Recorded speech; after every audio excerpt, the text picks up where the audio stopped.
Yoni, Manishma, Shalom, Matause.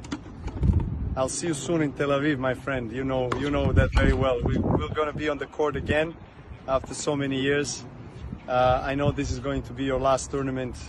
The best memory of my life in doubles was with you. So you gave me this pleasure of winning the only doubles title in my life in Queens in 2010. It was one of the funnest week I had on the tour. You've always been very, very friendly towards me, towards my team, very respectful. Everybody loves you, Yoni. Everybody will miss you on the tour. You have been such a great example of persistence and professionalism.